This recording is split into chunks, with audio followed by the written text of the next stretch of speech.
അസ്സലാമു അലൈക്കും വറഹ്മത്തുള്ളാഹി. ഈ ഖബറിന്റെ ചാര ഇങ്ങനെ നടക്കുന്ന സമയത്ത് എനിക്ക് ഓർമ്മ വരുന്ന ഒരു വിഷയമുണ്ട്. നമ്മുടെ പള്ളിയിൽ നിസ്കരിക്കാൻ വരുന്ന ആളുകളെ ശ്രദ്ധിച്ചിട്ടുണ്ടോ? കൂടുതൽ ആളുകളും വലിയ പ്രായമുള്ളവരാണ്. ആ പ്രായമുള്ള ആളുകൾ എന്തിനാണ് പള്ളിയിൽ വരുന്നത്? അവർക്ക് വിസ കഴിയാറായത് കൊണ്ടാണോ?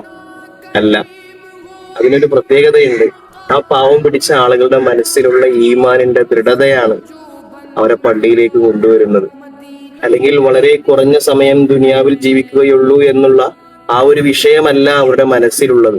മറിച്ച് അവർ ചെറുപ്പത്തിലേ ശീലിച്ചു വന്നത് ഒഴിവാക്കാൻ സാധിക്കാത്തത് കൊണ്ടാണ്. ഒന്ന് മനസ്സിലാക്കണം, ഇപ്പോഴത്തെ കാലത്ത് യുവാക്കൾ പള്ളിയിൽ വരുന്നത് വളരെ കുറവാണ്. ഇങ്ങനെയുള്ള യുവാക്കൾ പിന്നെ പ്രായമാകുമ്പോൾ എങ്ങനെയാണ് പള്ളിയിൽ വരുന്നത്? നമ്മൾ ചിന്തിക്കേണ്ട വിഷയമാണ്. ചില ആളുകൾക്ക് സമയങ്ങളിൽ തോന്നുന്ന ഒരു ആഗ്രഹമുണ്ട്. പ്രായമാകുന്ന സമയത്ത് നമുക്ക് കഴിഞ്ഞില്ലെങ്കിലും അതിനെപ്പറ്റി ആലോചിക്കുമ്പോൾ, അല്ലെങ്കിൽ ഇബാദത്ത് ചെയ്യുന്നതിനെ സംബന്ധിച്ച് ആലോചിക്കുമ്പോൾ അതിന് അല്ലാഹു കൂലി തരുമെന്നുള്ളൊരു പ്രതീക്ഷ നല്ലതാണ്. ചിന്തിക്കുന്നതിന് കൂലിയും ലഭിക്കും.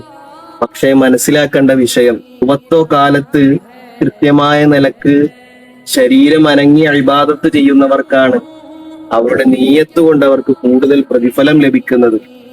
ഇനിയും യുവാക്കൾ പള്ളിയിൽ വരാതിരുന്നാൽ നമ്മൾ സൂക്ഷിക്കേണ്ടതല്ലേ?